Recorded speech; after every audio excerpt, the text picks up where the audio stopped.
Drop a Black Flag cassette into the sound system at a 1980 high school dance, and you wouldn't get a polite reaction. You'd get a sudden pile of bodies on the gymnasium floor. People didn't know how to handle the music. They pushed, shoved, and fought. That abrasive hostility bled out onto the streets through the band's promotional flyers. Teachers and local authorities would pull these crude photocopies down, deeply disgusted by what they saw.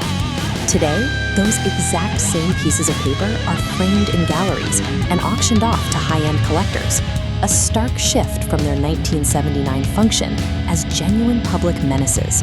Which begs the question, how exactly did a bunch of cheap black and white gig posters manage to wage such an effective psychological attack against the mainstream public? The band forged a calculated visual language of intimidation, an unlikely collaboration between an abrasive bass player and a sharply subversive illustrator.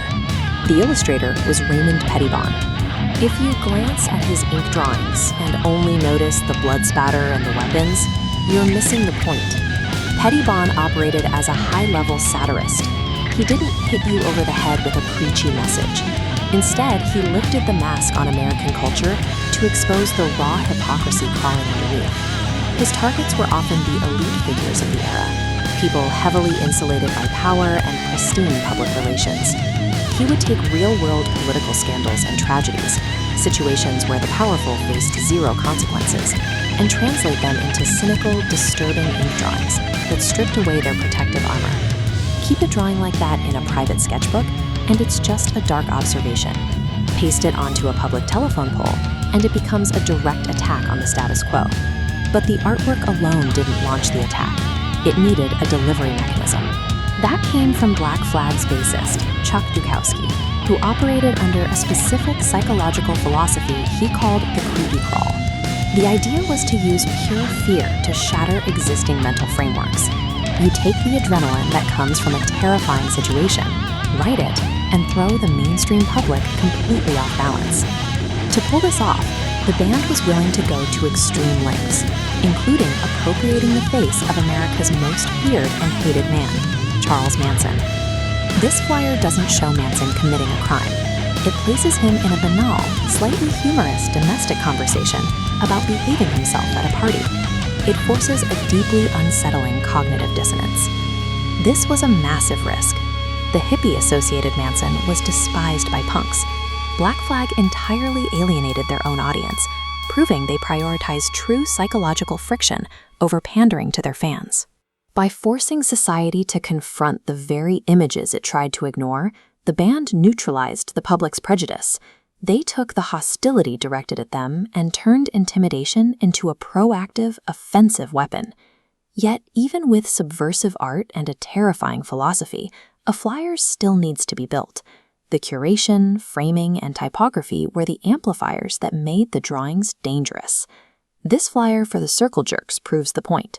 They utilized the exact same artist, Raymond Pettibon, but projected a completely different energy. The art selection here relies heavily on sarcasm. A monkey wearing an ice cream hat serving up sundaes invites laughter and a good time. There is no creeping sense of dread. Dukowski took the opposite approach for Black Flag's classic era. He built a brutalist layout using massive, ultra-bold typography specifically designed to project raw power and remain legible from a speeding car. He meticulously cut and pasted these massive fonts so they rigidly framed the artwork. The text boxed in the devastating illustrations, but never crowded or obscured the lines. The synthesis of Pettibon's targeted satire and Dukowski's aggressive spatial layout created an unignorable, complete package of visual hostility.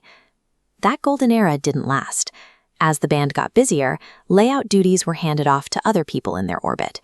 The meticulous framing vanished, replaced by sloppy spacing and diminished visual impact. This drop in quality led to intense friction. Pettibon treated his original art with reverence, but the band often returned it scrawled upon and taped over. He felt his work was being treated as completely disposable. The tension eventually reached a breaking point. In an act of petty sabotage, Pettibon spent an entire year supplying the band with nothing but uncuratable phallic illustrations. The moment that delicate balance between targeted art and disciplined layout snapped, their visual golden age was over for good. The chaotic live shows of the late 70s eventually faded out, but the photocopied flyers survived as permanent cultural artifacts. Decades later, those menacing images cast a long, retroactive shadow. They set up the cathartic release of the songs, coloring the way new generations experience the music today. Locking a piece of challenging satire inside a brutalist framework on a public street corner projects the two-dimensional image as a physical threat. Black Flag utilized a specific, aggressive method of promotion that prioritized psychological friction over simple advertisement. The band turned a few cents of ink and paper into a tool of public aggression, creating a template for visual hostility that still defines underground culture today.